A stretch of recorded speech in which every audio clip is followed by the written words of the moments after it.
Okay, so Philippe. Okay, thank you, Madeleine.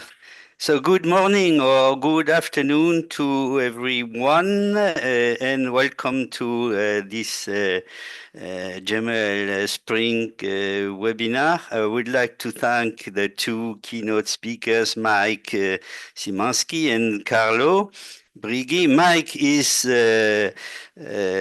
currently a member of the executive board of the GEM&L as a treasurer, and Carlo will probably join the future GEM&L board in Vienna in May. We have this year very important changes in the governance of GEM&L. As you may know or not know, I will step down from the presidency this year after many years of GEM&L governance. But I will, hopefully, if you give me your voice, I will stay in the board, in the GEM&L board. So thank you very much to both of you. Thank you, Madeleine, for moderating this webinar.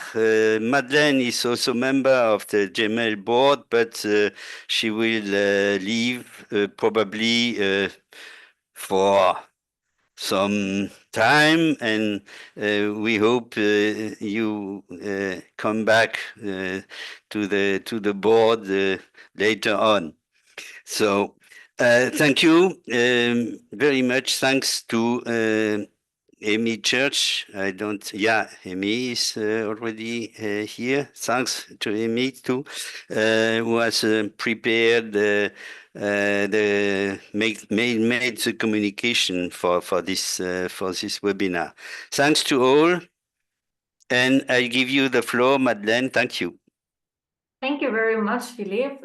So welcome everyone to our GEM&L webinar.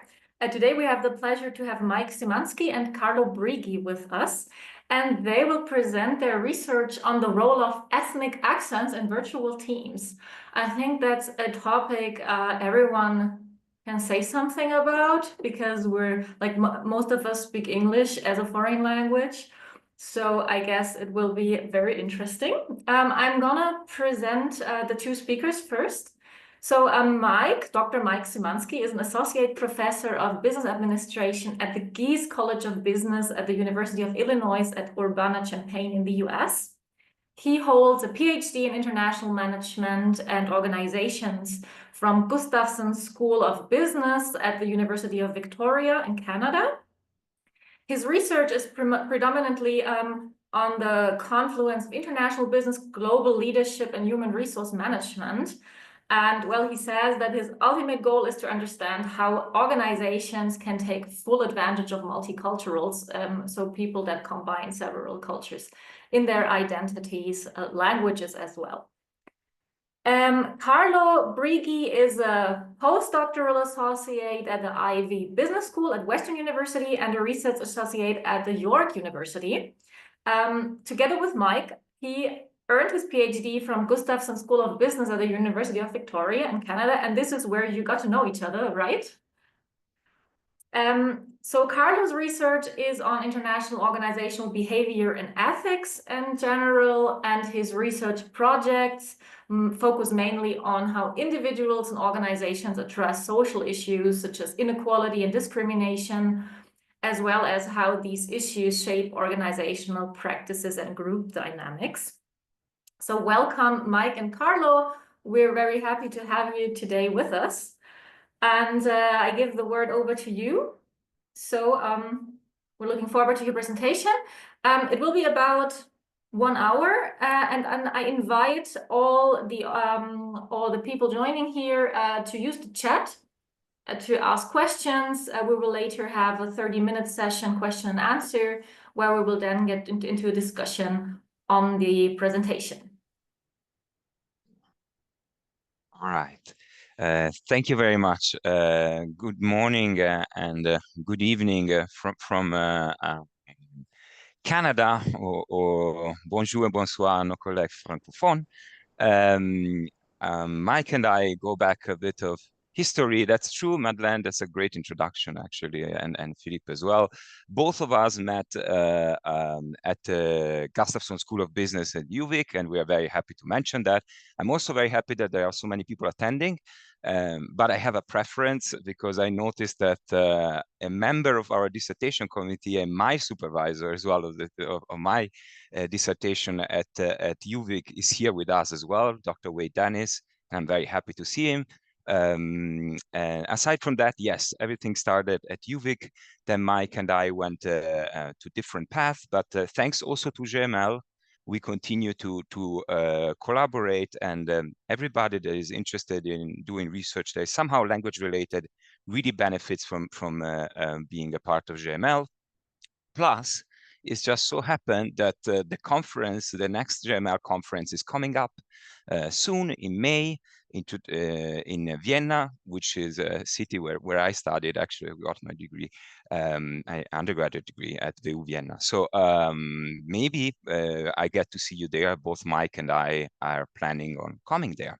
Okay, but that said, let me go back to the topic of today, and please let me know whether you can hear me well or whether there is any problem, okay?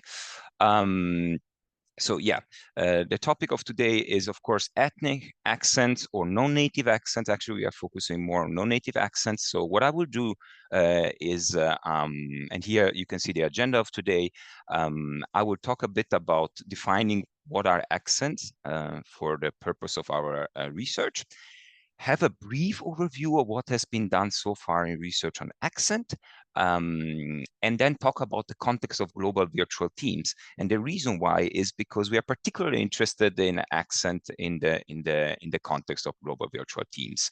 I will present our research. Now, our research, this talk will focus mainly on one paper that we just published on the Journal of International Management. But Mike and I have been interested in this topic for a while. So we created a kind of a trilogy of work that we are working on or that has already been published. And there is a plus because there is one more study that we are also working on. Then we will move forward to the conclusion. The conclusion will encompass a bit the findings that we had in multiple studies, not only in the Journal of International Management paper. And then we'll have a Q&A. I'm monitoring the chat as well. If there is any question, I will try to take up and answer. But we are going to have a Q&A session at the end as well. So you're going to hear me now, and then I will hand it over to Mike, which will present actually the Journal of International Management paper. Okay. All right. Let's move forward. Of course, the topic of accent is a topic that is very much up to date. If you can see from the left, this is a post of a month ago by Heather Hansen. Heather Hansen is a former researcher that is also very much engaged in raising awareness about the effect of accents. She's in the Thinkers 50. She gave TED Talks, but what she does is training companies, also large companies, on the possible biases that are associated with accents. And here she's writing, and this, of course, reminds us of the time that we are right now, that her contract was all of a sudden terminated right before she was about to give another seminar overcoming accent bias to the NASA. Okay, so our job as a scholar, or at least I see our job as scholar, is to try to inform as much as possible everyone, not only the audiences here, about the importance of understanding what are the effects of accents in this case, okay? So yes, now it might be a bit of a difficult time to talk about diversity, but perhaps it is important to focus on what are the findings and what is actually research telling us, right? Here to the right, because I'm talking from Canada right now, we have a case of a new immigrant to Canada that wonders whether they have to try to get rid of their accent, okay? And I will talk about this as well throughout the seminar, and Mike as well, okay? Whether this is something we should really be concerned about or not. Good. Next, I would like to actually define what is it accent, what is it that we are talking about, okay?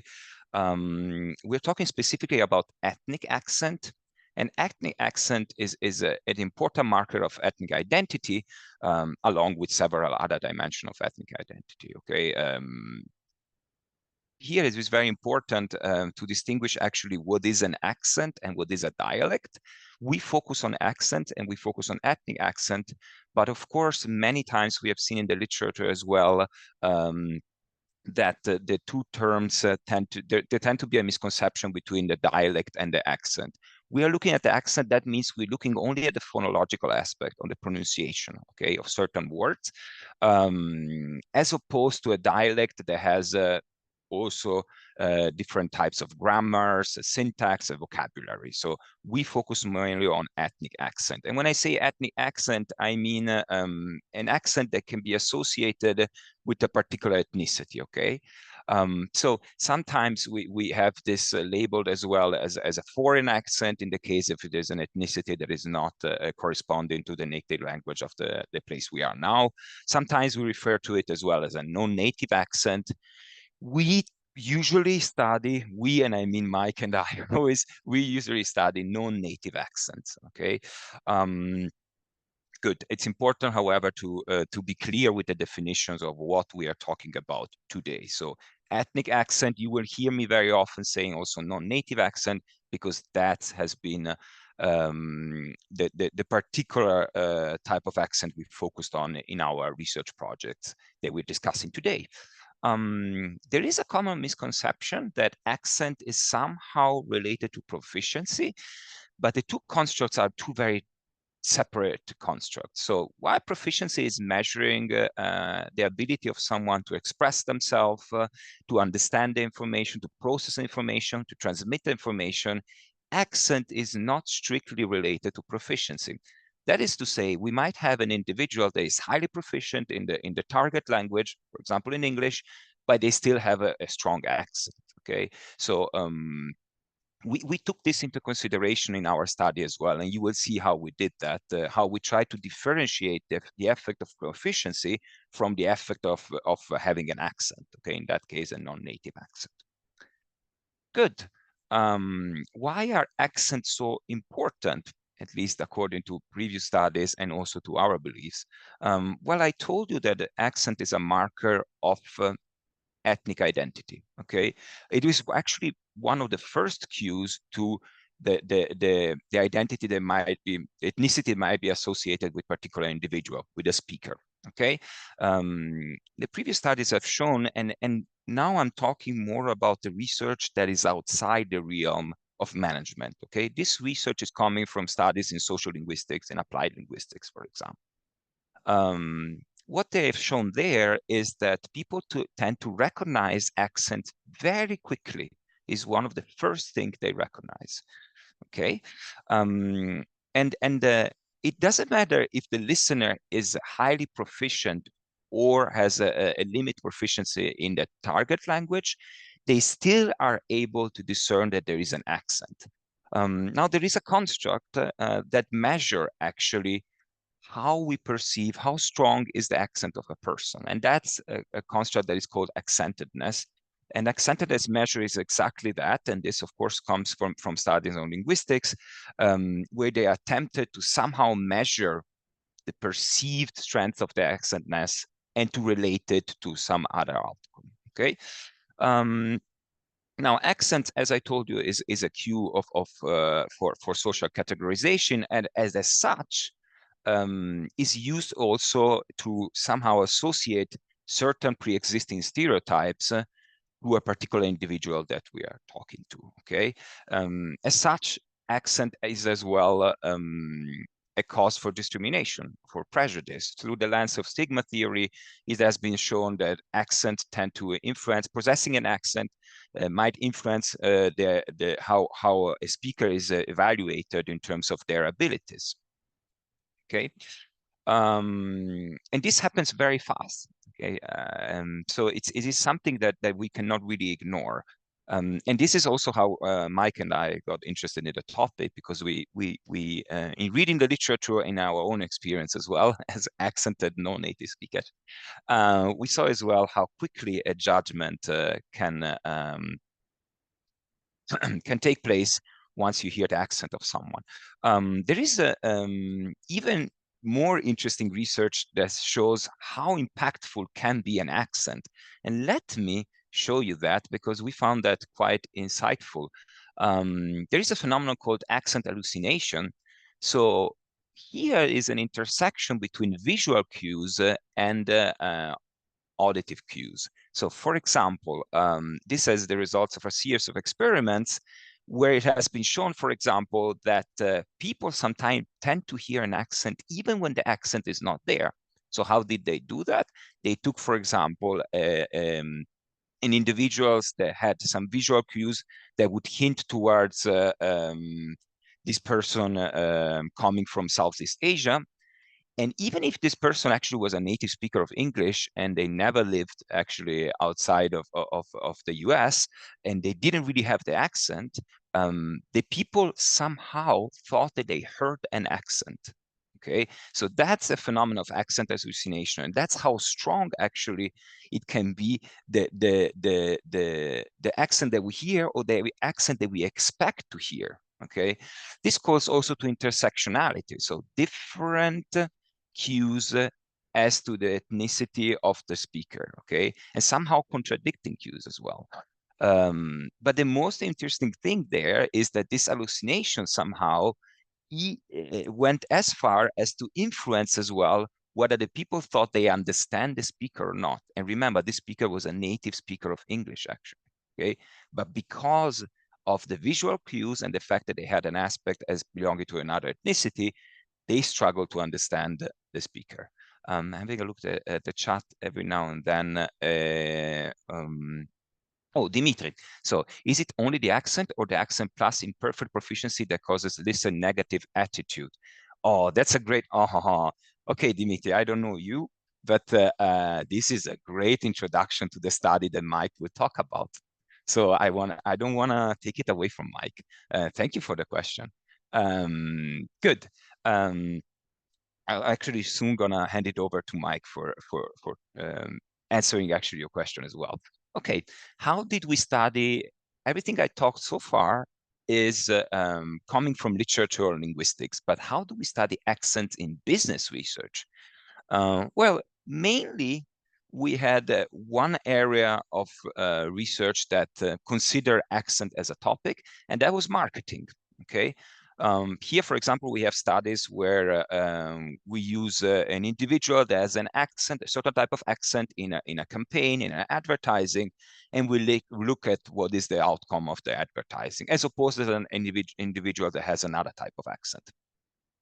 Now, marketing is not the only field. Recently, we had studies also in human resource management, in organizational behavior. Here, for example, hiring decisions. Okay, we have studies that compare people that have a French accent compared to a Spanish accent, who is more likely to be hired or invited to an interview. Good. Now, what about management research and language-sensitive management research, which is where our research is actually published?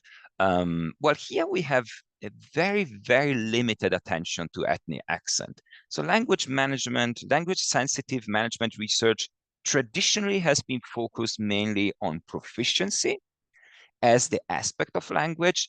Other aspect of language did not enjoy that much attention. And again, we go back, Dimitri, to the question of proficiency.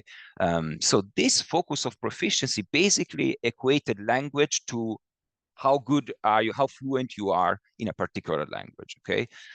Whereas there are other aspects, and one of this is, of course, ethnic accent that we believe are valuable as well.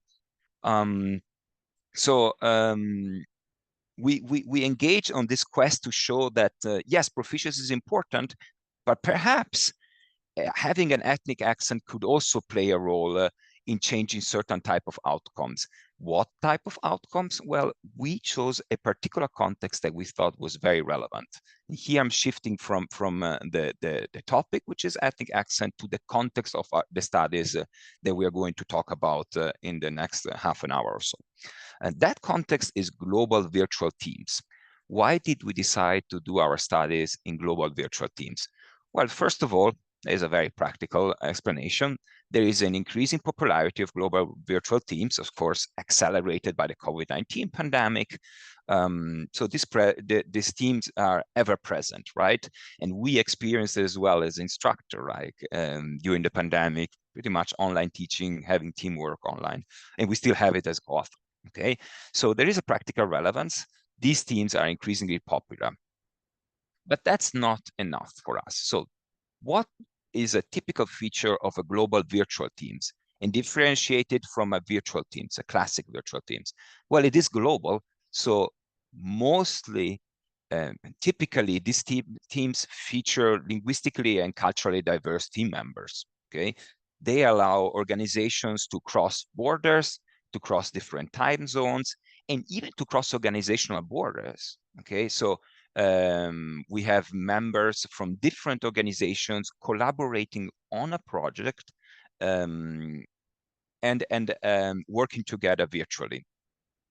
What are the challenges associated with global virtual teams, and why does it make it so interesting for us?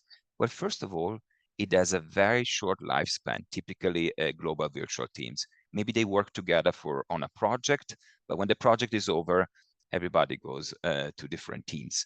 That means as well that many times the team members don't know each other or have not ever met each other in face-to-face interactions, okay? So there is that building up of trust that is also a bit different than in classical co-located teams. Why I'm saying that, also because and there are studies in other areas of language sensitive management, for example, related to proficiency in global virtual teams, that show how language plays a role in building up the trust as well in this global virtual teams. I refer, for example, on the work of Helen Tense and Marcus Budelko, for example, pioneers in the field. Another particular feature of global virtual teams that makes it extremely interesting for us is how team members communicate. There is a heavy reliance on communication technology. Very often there is a very, very limited possibility to rely on visual cues, as you can see right now, right? I can see only maybe a face, a little face on the screen. I don't get many visual cues. I don't get very much visual feedback of what I'm saying, okay? Mostly is oral feedback. So there is a heavy reliance on communication, heavy reliance on verbal communication, and limited possibility to rely on visual cues. Good. That said, we engaged in our quest. Now that we had our topic and that we had the context, we engaged on our quest, and this generated what we call the trilogy plus of non-native accents. They started off with a chapter in the cross-cultural management and the Encyclopedia of Cross-Cultural Management, which came out last year. And here we defined a bit what are ethnic accents and what work has been done so far there that is relevant for management literature, for cross-cultural management literature. And Mike was kind enough to generate QR codes here as well. So if you feel that you want to read a bit more about it, or you got tired of my voice, then you can follow also the link through the QR code. Then we have an article that came out really recently. I think in January it came out in the Journal of International Management. And guess what? That article is open access. That means that you can go anytime and read it over and over again if you so wish. And that article is what Mike is going to talk about. Some of the things that I've said so far are actually coming from the first work that we published, that is in the Encyclopedia of Cross-Cultural Management. Then the trilogy is consists also of another article that Mike and I have been working on, and that is ready to be submitted as well, that is on non-native accents and communication flows within GBTs. We are going to share some findings of that as well. And then there is a very, very recent one, work that we are just, like getting started a bit, but it's already some work done on accent in business education. And that is the work in progress that you see there. Okay, that said, I'm gonna hand it over finally to Mike, and I'm gonna take it then back talking a bit about our study on non-native accents and communication flows in GBTs, whereas Mike is now talking about the article in the Journal of International Management. Well, good morning, good afternoon, good evening, depending where you guys are. Thank you once again for being here, and thank you, Carlo, for setting the stage for this for presentation of this paper. Carlo, I think that we are gonna leave it with you presenting and clicking instead of me switching over and over. Are you okay with that? Okay, good. Folks, Carlo set the conceptual stage for us, and understanding the role of accent is really I would say it's the frontier of language and management research these days. A lot of work has been done. Language in IB, it is an already recognized stream of literature, really good studies going on there. But as Carlos said, a lot of emphasis so far has been on language proficiency or language fluency or language skills. And it's kind of confusing, or maybe it's even more, it's a little bit simplistic to look at what are your language skills or assess how proficient in English your subordinates are, right?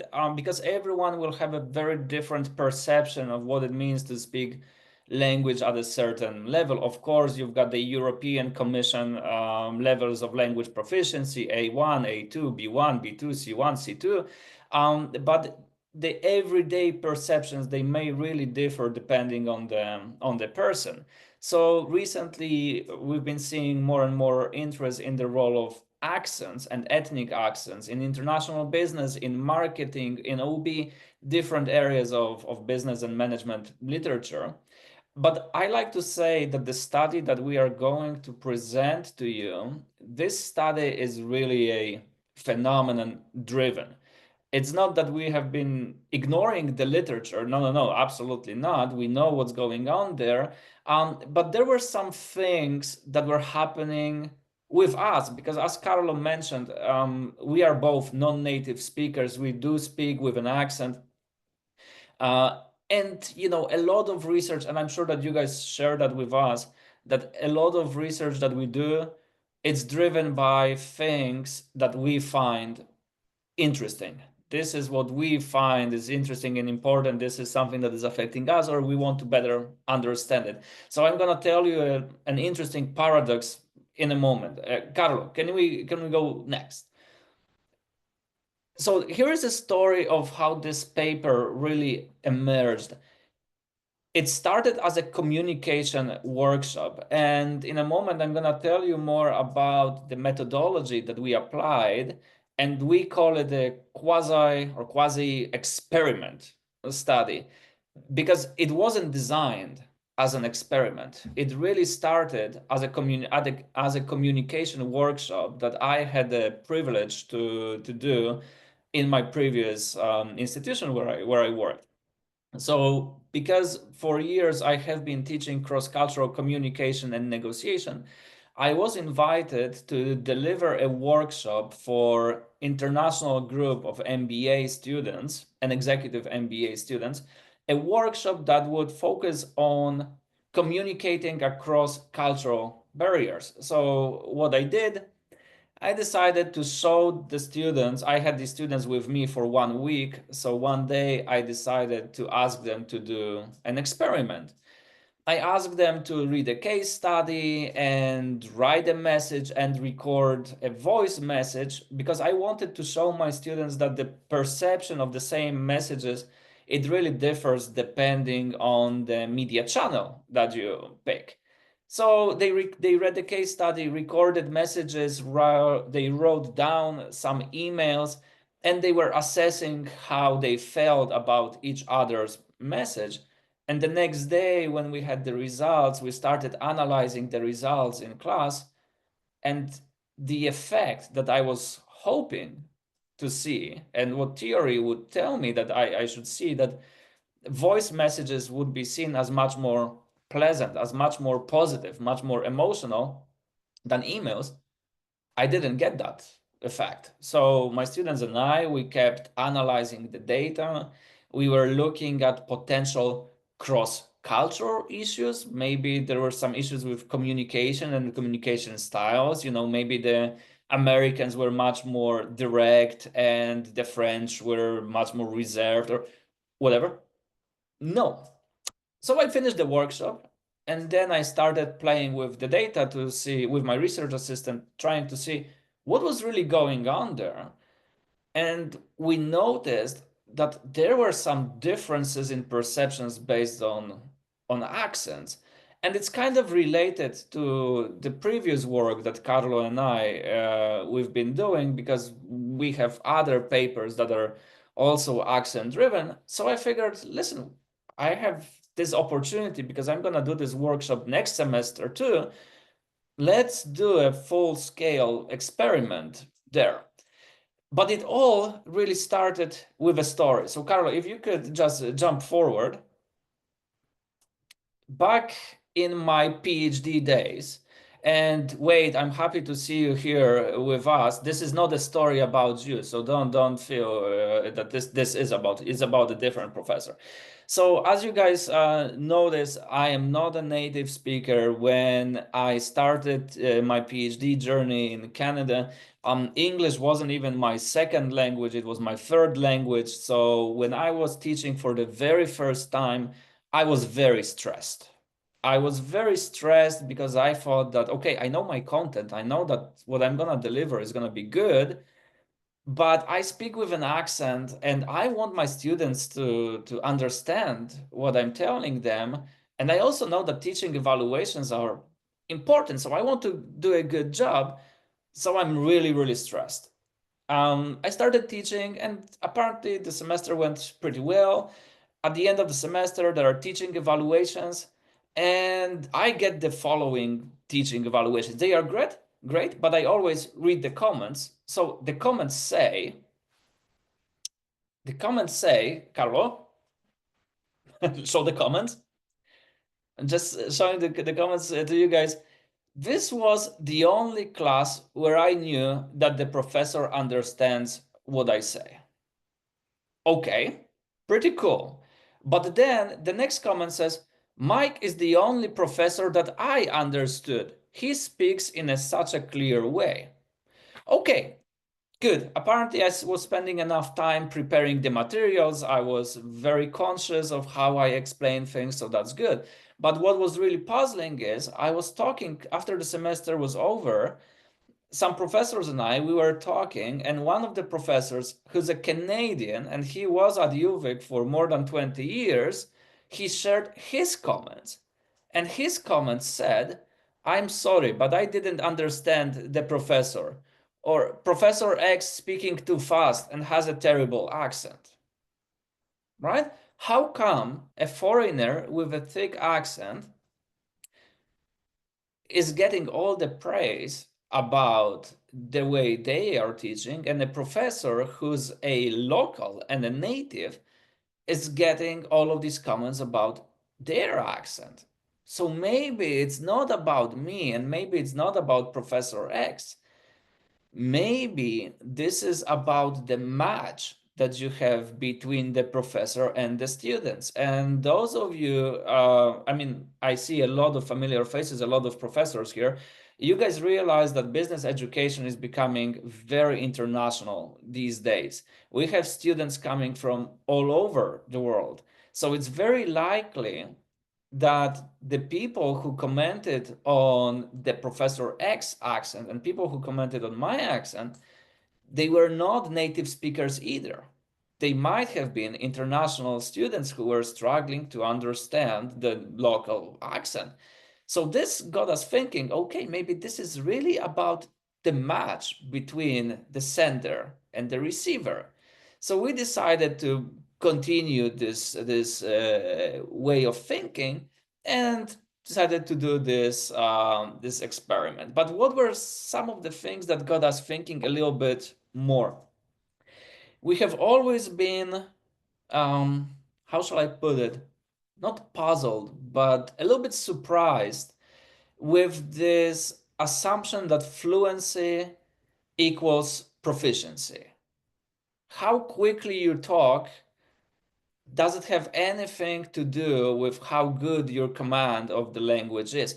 And of course, if your knowledge of a foreign language is at a very basic level, of course you're gonna struggle with communicating in that language. But at a certain level of mastery, you can be fluent and not be proficient. You can be proficient and not be fluent. Sometimes it's the same thing, sometimes it's a different thing. And also, sometimes even native speakers are not always proficient and fluent. Let me just give you an example. If you have a hypothetical situation, you're a native speaker and you go, I'm assuming that most of you are business school professors or management professors, and you go to talk to a physics professor at your university. That physics professor is a non-native speaker. He comes from China, Portugal, Brazil, France, whatever. That professor has a thick accent. And when you start having a conversation on this topic, let's say it's quantum physics. It's not gonna be the non-native speaker that is not fluent. That guy or gal, they will have a good mastery of the jargon in their area of expertise. They are gonna be very fluent at explaining what they mean. You will have problems understanding it because of your lack of expertise in that particular area of the language. So we need to move a little bit further away from the simple distinction between native speakers and non-native speakers, and assuming that one of them has a higher level of proficiency and the other does not.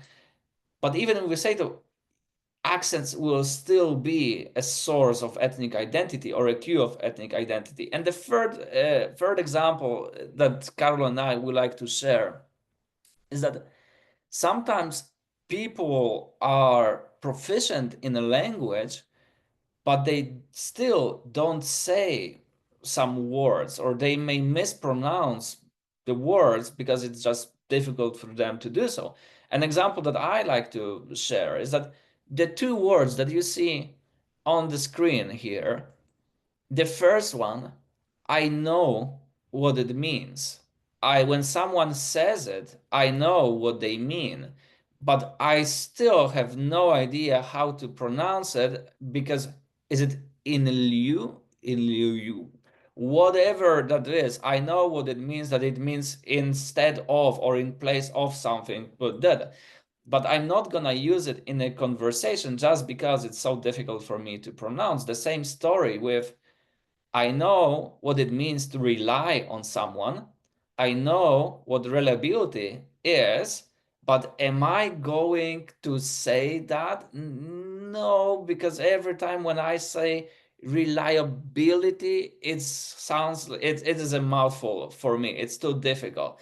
Even though that I know these words, I know how to use them in writing, but when I'm talking, I'm gonna avoid it because it's gonna give away that I am not a native speaker of that language. So all of these ideas, they got us to think more about what is the role of ethnic accents. And then Carlo already pointed out at this in introducing global virtual teams.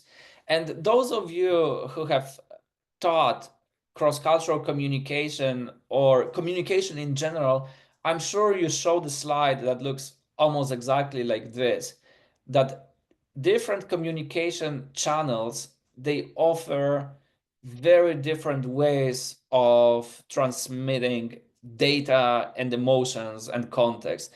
You have emails that are very lean. You only have words written there. So it's very good to transfer data or very pure information. Then you've got groupware, so Zooms and MS Teams, WhatsApps and Telegraph channels, whatever you want to use.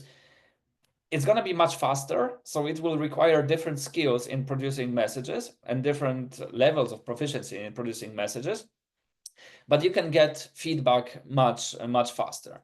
Then you have telephone. Oh, instead of sending emails, why don't you give me a call and we're gonna talk on the phone for 10 minutes. I will clarify everything that I want to tell you.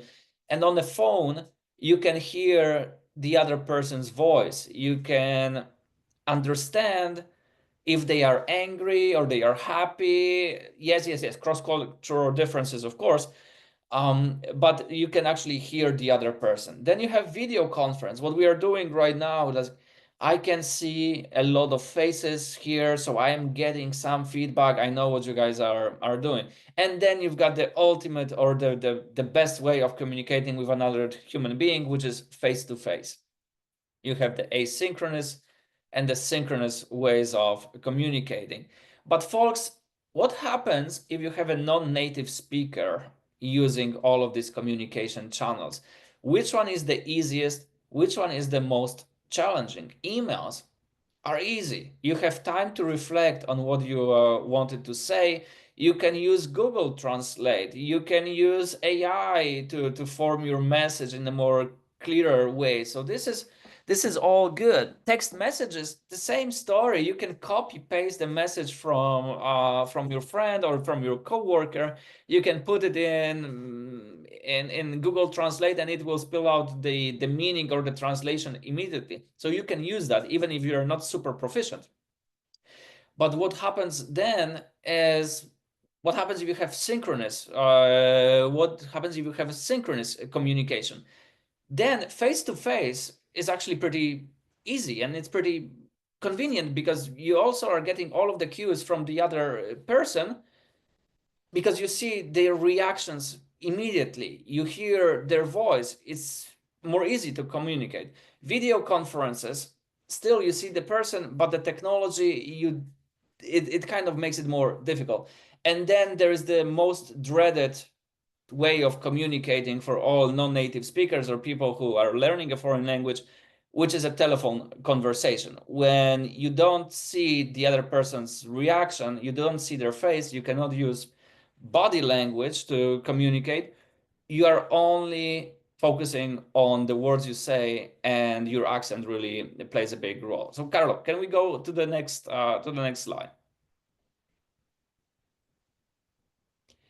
Folks, so we were already talking about the conceptual background. We were looking at the communication and media choice in multilingual organizations.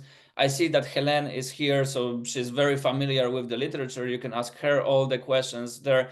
We take this into account, and in their work, they were focusing on the team making the decision what is the communication channel.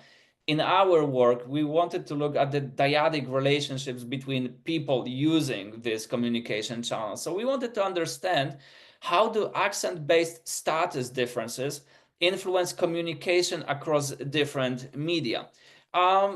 We already talked about this. There is a lot of language diversity in teams these days. There's a lot of emphasis on proficiency.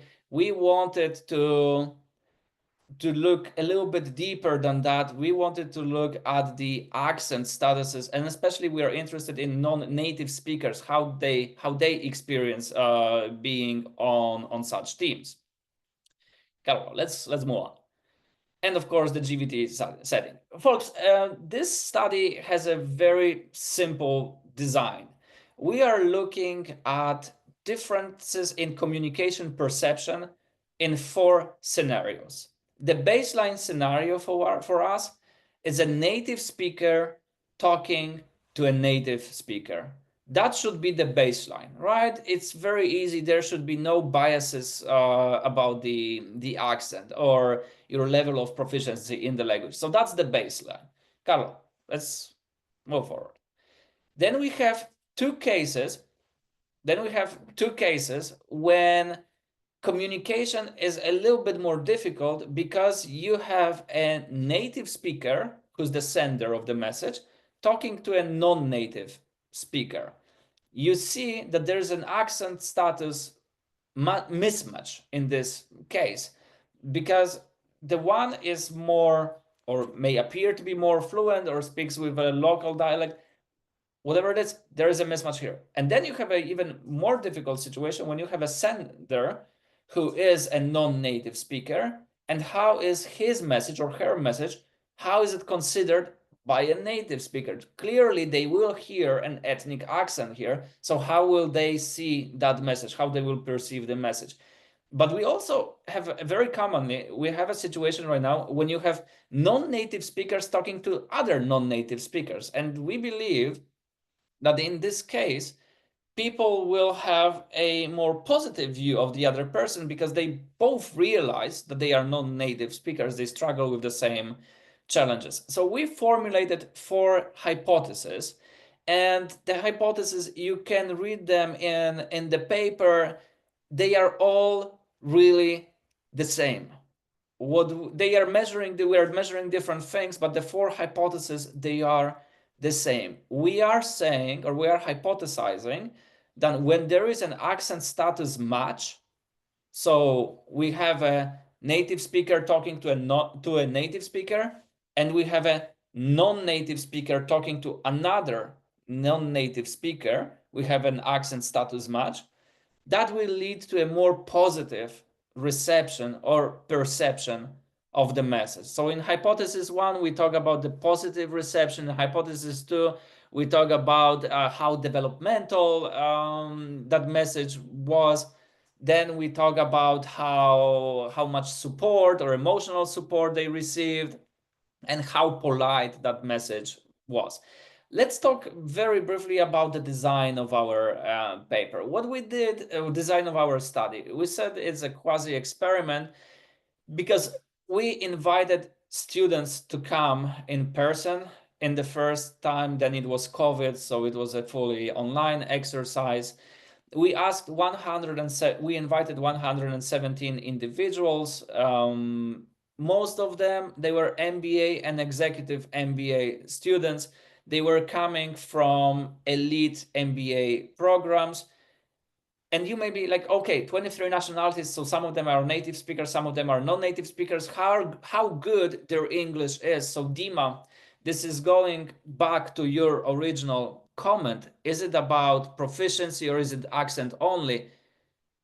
We made sure when inviting people, we made sure that they speak excellent English. And because they were in elite English taught, English language MBA programs, they had to get good English scores on their tests. But even that wasn't enough. We made sure that we have people who scored above 8.0 on the Yale's exam and above 112 on TOEFL exams. So you can say a lot of things about these guys, but they have a very good command of the English language, and they are business professionals. They know the jargon, the business culture quite well. So we made sure that these people know how to speak English very well. They are very proficient. Yet some of them, they were non-native speakers. So what we did, we presented all the participants with 4 versions of the same case. Basically, the story is you are a manager and one of your subordinates screw up.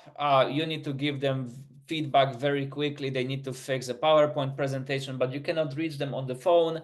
So you have to send them an email and you have to record a voicemail. And then everyone recorded these voicemails and emails, and all of these messages, we send them to 3 or more participants to assess how positive it is, how developmental it is, how polite the message is. And that resulted in a final sample that we have 226 messages generated. Not everyone completed everything. But then we have a final sample of 357 evaluations of different messages.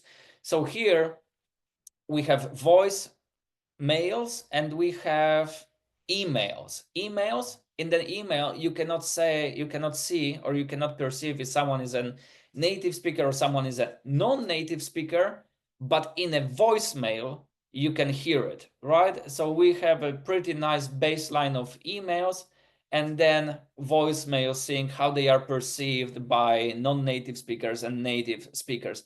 Of course, we controlled for the sender's age and receiver's age difference, and case version.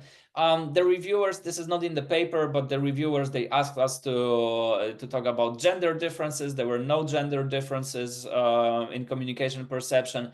Countries of origin and cultural distance didn't really matter. Developmental status of both countries, so the country of sender and receiver, didn't really matter at all. So what are the results that we got? The results are as follows, and I'm not sure if you guys can hear it can see it in your screens. I hope you can.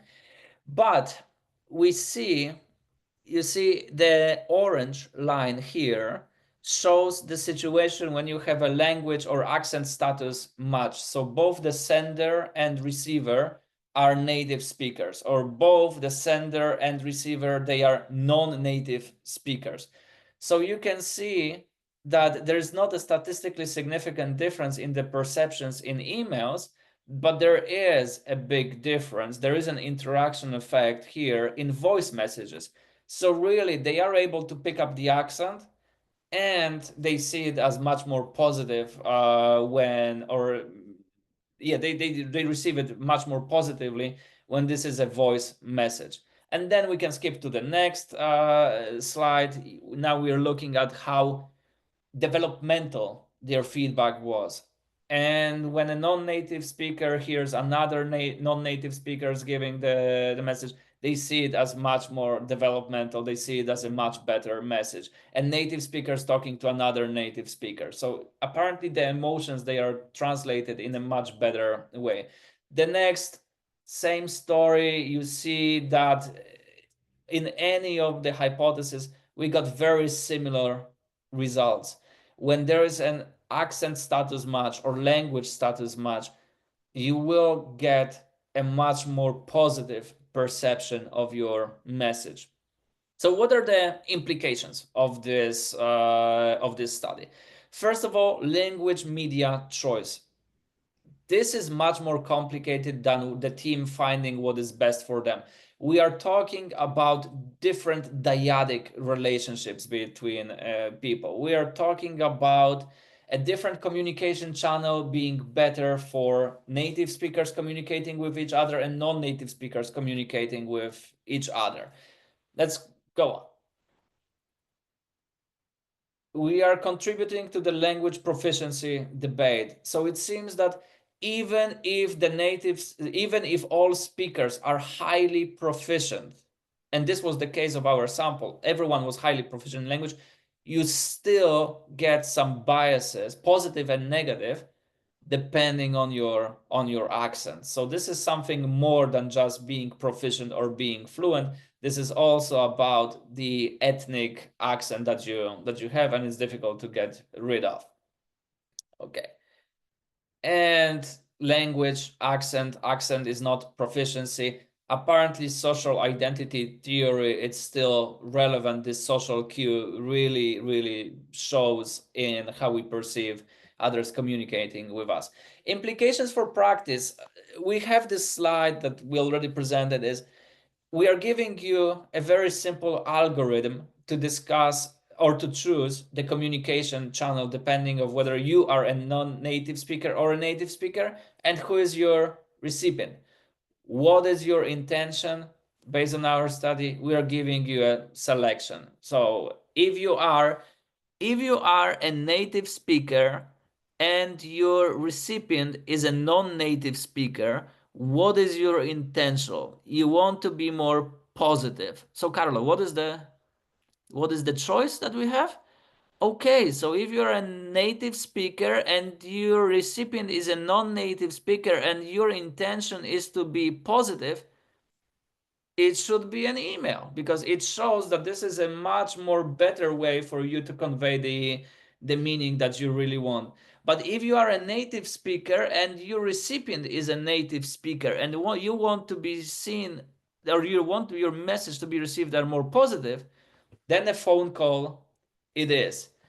So this is just what we are giving you guys, a very practical tool how you can select the communication channel depending on your status and depending on the recipient's status. Carlo, do you want to take over now? Yes, yes. So you can take a break. Thank you very much, Mike. And just want to add to the practical implication. This is, of course, just one factor that contributes to the choice, but we thought that it would be nice also to give a bit of practical implication that sometimes, as researcher, we forget a bit to do. So the next study, and that's a study that is already done, and we are in the process of submitting and everything, answer some of the question. By the way, I love the fact that the chat is so active. We will try to address all the questions that you have. And I'm reading them and I'm thinking actively how to answer them also through the studies that we already done. So in the next study, what we did is we wanted to see whether non-native accents somehow impact the communication structure, the communication flows within GVTs. So again, global virtual teams. This is a qualitative study. The other one was quantitative.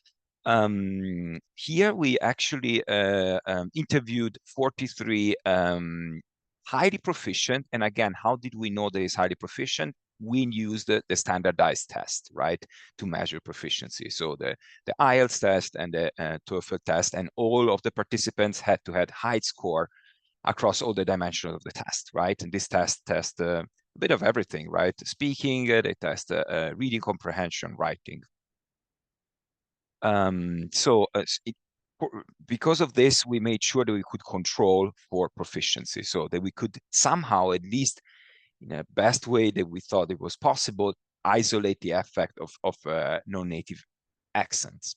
So what we did here is something a bit differently. Here we used an abductive approach, meaning we went back and forth between our data and theory in the process of analyzing the data and in the next waves of interviews that we have conducted. We have conducted 43 semi-structured interviews here. The question was, how does a non-native accent somehow shape the behavior, the communicative behavior of a non-native speaker within the team, but also how does it shape the communication flows within the team? Why is that the case? Well, there is one very interesting feature of working in teams, especially in global virtual teams, and that is that if a communication structure is established at the beginning, it tends to remain the same throughout the whole lifespan of the team, okay? So if there is a certain communication flow, it tends to remain similar throughout the whole lifetime. So for example, if certain team members feel comfortable talking with certain other team members, that tends to remain same through the lifetime of the virtual team. And that was very interesting for us because we thought, well, what if ethnic center plays a role in establishing those communication flows? Okay, it might have a fairly strong effect then on when are the people and to who are they expressing themselves or interacting with within the team. So we set up this study, as I told you, as a qualitative study, and we asked the participants, and we wanted to know the perspective of non-native speakers. So we interviewed non-native accented speakers. Okay, and we asked them how they think that the accent that they have plays a role overall in communication in global virtual teams. And there is a few topics that emerged there that were quite interesting. One of them is that most of our respondents stated that because of their accent, they feel a risk of miscommunication when they're interacting with other team members, okay? That miscommunication comes from the fear of not being understood, even though they're highly proficient. It comes, however, also from the feeling that the people would not understand the emotion tied to a particular message because the accent would somehow make it hard for them to understand the intention of the speaker. And this is a nice connection to the first study that we had, right? Where we looked as well a bit at how we perceive the message, okay? Another important finding was that our respondents stated, our participants stated, that they felt that the accent was tied to instances of stigmatization. Okay, so here we used stigma theory to show that ethnic accent, unfortunately, can be also a trigger for discrimination. So we investigated, and I don't have the time to present the whole study, we investigated a bit more the biases and the miscommunication. And then as we move forward with our interviews, the participants start telling us how they deal with this. And this became actually one of the main findings of the study as well. How do non-native accented speakers deal or cope with the potential threat of being misunderstood or of being stigmatized?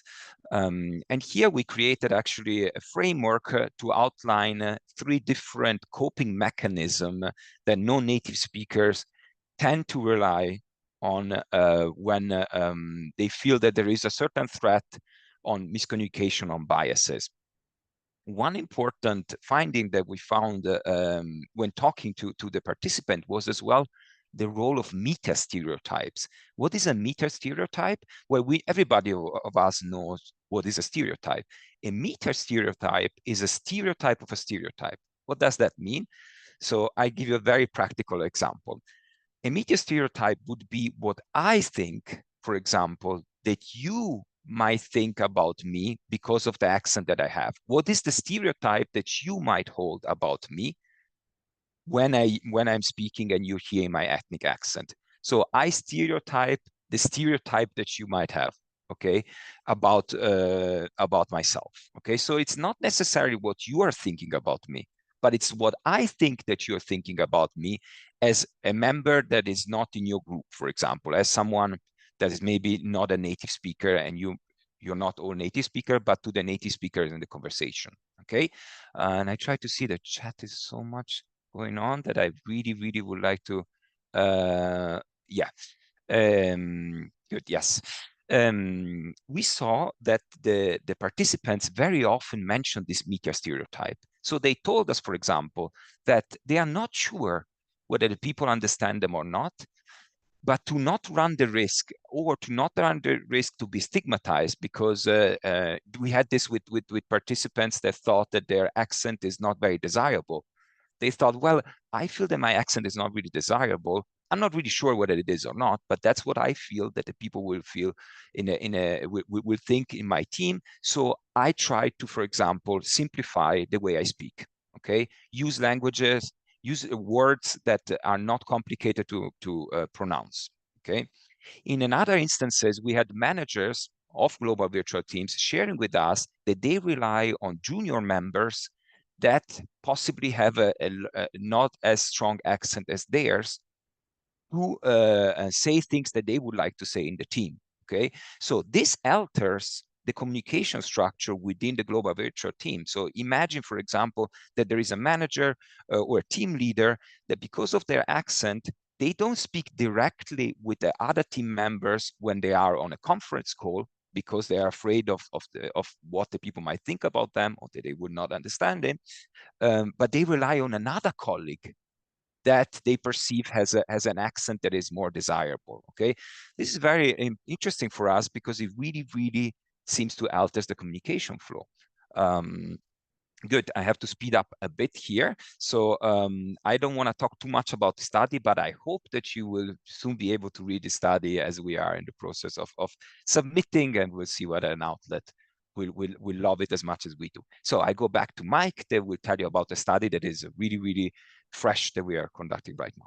Folks, a lot of you are business school professors. A lot of you are teaching in your second language, and you may be wondering, okay, am I always at a disadvantage when I'm teaching because I'm a foreigner speaking with an accent?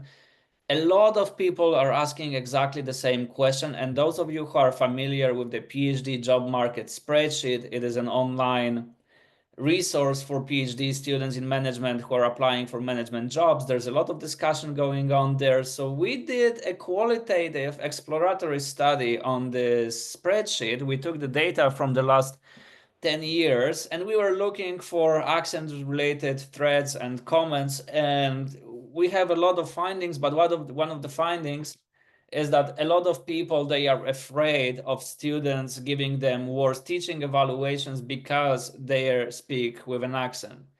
So what we did is to test that myth, or test that hypothesis. We went to ratemyprofessor.com and we accessed teaching evaluations of 140 faculty members at 2 public universities. One smaller or medium-sized university in Canada. Of course, we are not going to reveal the name of that university. And one big public university in the US. We collected all the information about the faculty and we ran a simple regression analysis of the data, looking for any sense of discrimination of foreign professors or professors who speak with a foreign accent. Carlo, can you briefly show the results? So folks, we have 140 faculty profiles. We have the teaching evaluations. If you look at the screen, the reference group in the analysis is English native speakers from Canada and the United States. So they are the locals that we are comparing everyone else against. We have 3 other groups of speakers. We have other native speakers with a non-American English accent.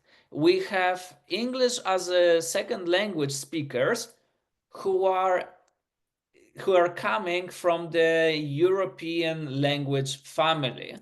And we have English as a second language speakers who come from the non-European language families.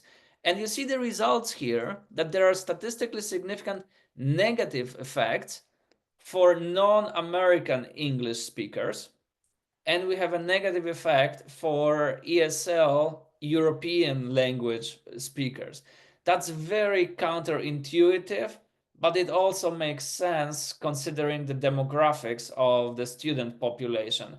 So please take these results with a, as I like to say, a bucket of salt, but it's something really, really interesting, and we are getting ready with the manuscript, so hopefully soon you will be able to read more about the results. Folks, just to conclude, because we have a lot of good questions in the comments, the role of accent is still understudied, and it's great that more and more people are working on it. So happy to see all of you joining us. It seems like there is a lot of interest there. Please remember that accent and proficiency, they can be 2 very different things. We shouldn't really say that someone is not proficient because they speak with a non-native accent, and speaking with a native accent doesn't mean that that person is proficient. This must be a very clear distinction.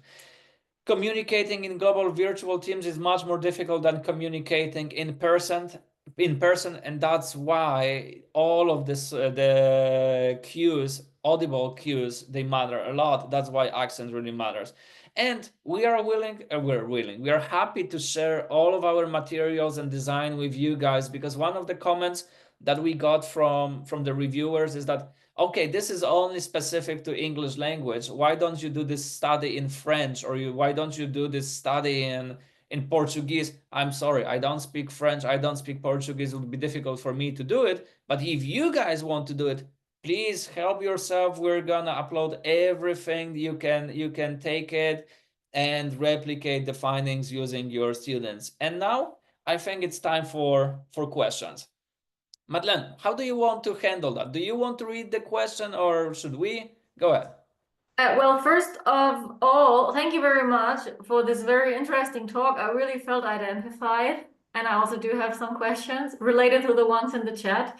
But I think many here in the room, actually, maybe they can also feel identified, because, I mean, GEM&L's objective is basically to talk about language in management, but as well as professors, as teachers dealing with students in different countries, in international business and management. I think we all face these problems.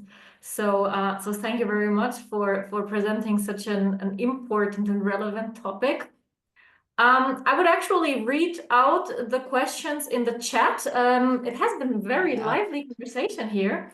There's so many. So yes, I saw one that I can find. answer right away, because I actually feel There is one from Laura. So should I read it loud, Madeleine, the question? I would maybe start. I wanted to actually start with one question above, because it's already about Okay, sure. the frame that you presented, and maybe we should clarify that first before going into Laura's question. Because Yes. Dimitri was asking whether it is only about the accent and the imperfect proficiency that cause a listener negative attitude, either or. Yeah, that's a great question, and this is what we try to address, right? This is why we try to control for proficiency, and why we try to take only highly proficient speakers. There is a lot of work done, and I mentioned it only briefly, but there is seminar work by Tensa and Pudelko on the effect of proficiency in global virtual teams, and we think that accent might add to that, to another dimension of language. We wanted to see, well, if we try as in the best possible way that we can think of to hold proficiency stable. So everybody is highly proficient. What happens if we look at the effect of accent? So that's a very, very good question. And we try to address that exactly by doing that.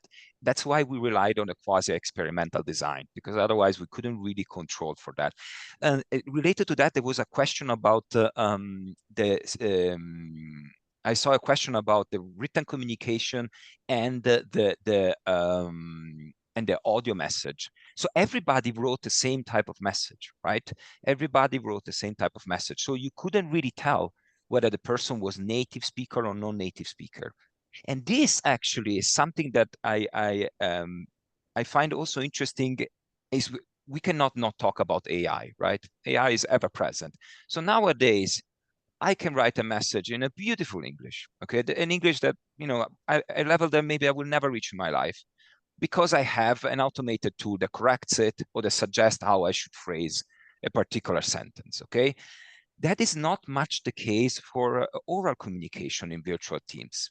So maybe in written communication, someone might exchange me for a native speaker because of the way I write, but in oral communication in global virtual teams, it is still difficult to somehow hide the fact that I'm a non-native speaker. Of course, now you have other options. I don't know if you've seen YouTube videos now are synchronized also in different languages and try to be corrected for that. But it remains a challenging aspect. And then related to that, and just trying to answer a few questions at the same time, Laura, I'm not sure, you cannot have possibly read our study, the one that I presented, the second one that I presented, because it's not yet out, but you say something very interesting. You say another massive factor in virtual communication is the quality of the speaker's microphone, okay? This is something that our respondents have said as well. They are afraid also to speak because of sometimes the terrible quality of the audio, okay? Sometimes the people think, well, I have a strong accent, they don't understand me, but in reality, it is because of the quality of the audio that is not really a top quality. And since we in global virtual teams, we rely strictly on the technology, we rely strictly on that communication media, that could be actually a disadvantage. So any problem in the audio quality may further exacerbate the effect of the ethnic accent. There's a fact that we have observed. So great observation, Laura. And yes, I share with you that we should make sure that that we upgrade the microphone of students. That's great. Something else that I saw here, just wanted I would to go make back sure. to Melissa's question before, because I Yeah. think it achieved a lot of interaction. That's why she's asking, does non-speaker communication consider that the two native speakers may be from different countries with very big language differences and may still face challenges in communicating? And I was just thinking about this question, and like, for example, in my case, I'm a German professor in Chile, and I have to teach in English. So my English is not perfect at all, even though it has like some German influence, I would guess, or maybe it's a bit better than the Chilean English, yeah. And then my students, again, they do have a very strong accents. in Chilean. Yeah, so Chilean accent, not even Spanish, it's Chilean. Yeah, it's an own accent by itself. So, and I had actually the experience that professors who are Chilean and have a Chilean English accent do better in the evaluations than having like the better English accent, so to say. Mm. And I think this also causes like some curiosity. Yeah, so actually you like to identify yourself with the teacher as well. Yeah. Mike, do you want to answer this one, or I can take a part of it? Yes. Whatever. So the question that you are asking, Madeleine, but also that is in the chat, the native speaker, we didn't really account for any differences within big countries, right? I think I see the conversation here that in the UK, you can have the Scottish, you can have the received pronunciation, you can the Manchurian. Yes. But we are simplifying here. We are trying to tease out one effect, which was the native, non-native. It would be much more complicated. And actually, we didn't have enough data to dig into exactly what is your accent. And so no, we didn't account for that. We are making this assumption here that all native speakers are created equal, or at least they are perceived equally. It's a big jump. The data shows that in a way they are. They feel the connection that this is the British Commonwealth connection and heritage, right? That all the Americans, Canadians, and Australians are. Okay, I'm not gonna make any politically incorrect comments here. Anyway, so maybe this is something. The other thing that you are asking, the old social identity theory and social identity theory of leadership is that yes, I consider someone who is just like me, I consider them to be a better leader. And professor is a leader of a group of people. So of course, if the professor speaks with the accent that I have, I consider them to be a better leader. But as you said, I think Ke asked a question about where you are from, does it matter? And some accents are considered better and some accents are considered worse. We tested this. We had a robustness test that was looking at the developmental level of the country. Is the country still developing? Is the country already developed? So, basically, do you come from high status country or do you come from a low status country? No effect whatsoever. So we also didn't have any effect on the sender's country of origin. So there was no prejudice for any particular accent. Are there any negative feelings between two countries, and you can have some negative emotions if you recognize that the sender is French and you are German and you don't like that? We don't know because we didn't have enough data to test any of the dyadic relationship between countries, because we may only have one observation of a German talking to a Brazilian or a Chinese talking to an American. So that is statistically impossible to test that. Okay, I have to be honest, I lost a bit oversight of the many questions in the chat. We are so happy about it. Actually, before we go on to the next question, many times when we present research, we get asked, and I saw it in LinkedIn as well, so what should we do about it? So how does it change? How does it impact us in practice? So let me give you, there was a recent study that was published 2 years ago showing that exposure to native accented speech, prolonged exposure, tends to reduce that social judgment and the listening efforts. So a practical implication here is as well, most of the times, for example, when we talk about studying cross-cultural management, we say, well, more intercultural training is needed, okay? But it remains a bit vague. So we wanted also to look at how we can give practical suggestions, okay?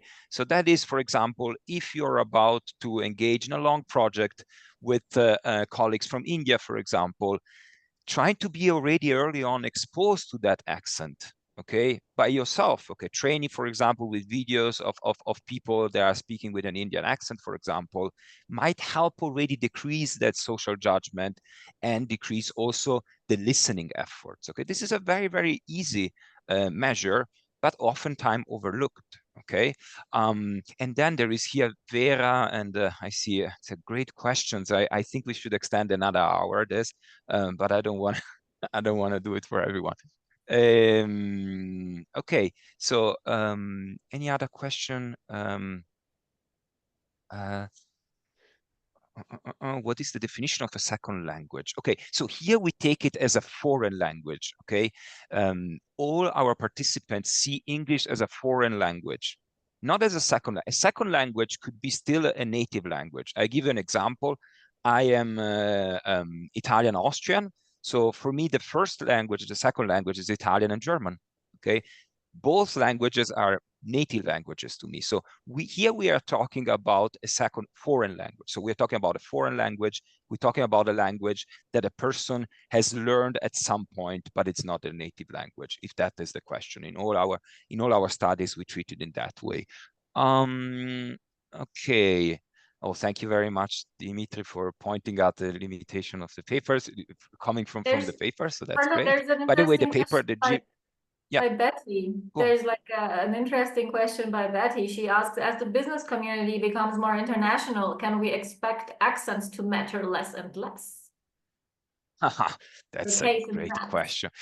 Well, I guess I partly try to answer that in saying, well, accent is still a thing that we can. I don't like to use the word correct because I don't think we should correct our accent, but it's still something that is fairly easy to detect as opposed to the quality of our writing, as I said before, with AI. Can we expect it to be less important? I'm not sure whether we can expect it to be less important. It's still there are studies that show how people try to deal with accent, and one way, for example, they try to accommodate, they try to converge and try to eliminate their accent. And there are even services that offer, we clean your accent for you, which sounds very, very weird, right? In order that you will sound native, okay? And these businesses are quite successful. So it seems that actually the accent still matters quite a bit if they get many customers that are willing to somehow get rid of their accent to sound as native as possible. Can we expect it to be less important? I will chime in here, Mike. and I have a slightly different perspective. And again, this is not something research. This is our perception of things. To me, all of these accent reduction services, they are basically selling snake oil. This is just some, I'm sorry for using this word, this is a BS to make people feel better. They are just using people's fear that they may be discriminated, which is a reasonable fear, and they are just thriving on this fear. I know that the study that we did on the effects of accent in education, this is by no means a perfect bulletproof study, but it shows something super interesting. The results show that there is a negative effect of a native English accent if you come from another country, right?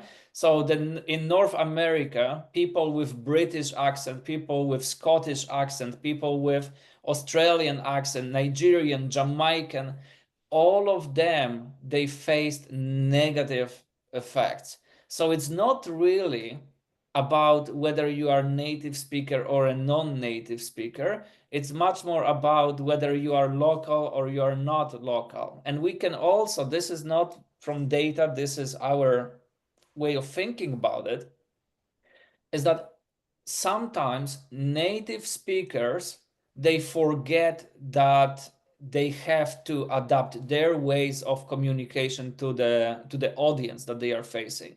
Just because you are fluent, just because you're very proficient and you feel that you are proficient because you are a native speaker, then you forget how important communication is and how important it is to communicate in a way that your recipients understand.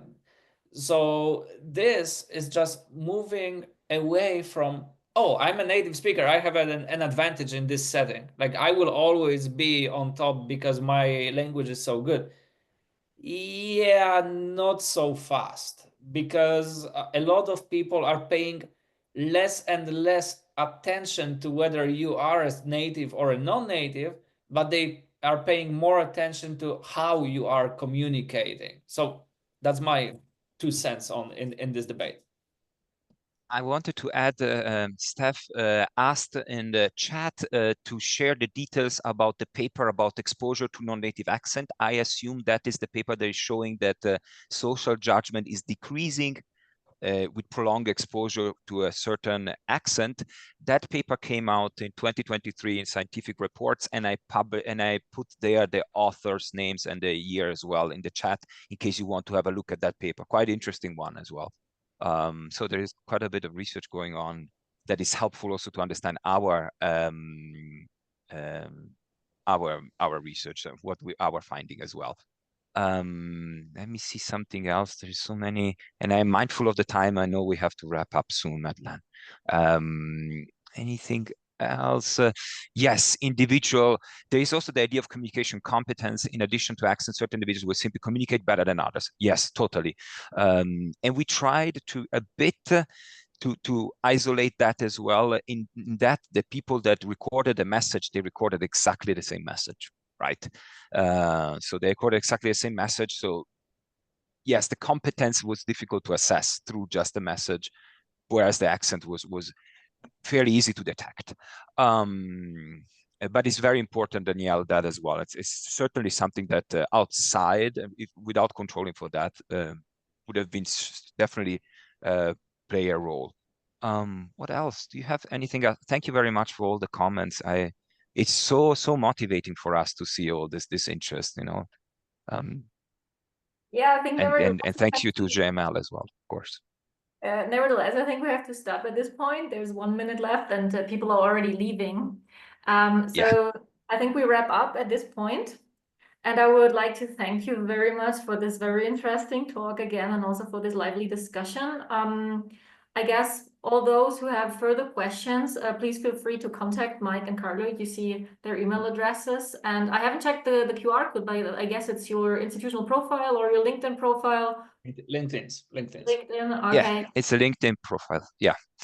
And we are planning on attending the GEM&L conference in Vienna, both of us. So if you see us there, let's get together and continue this conversation. You are such a source of inspiration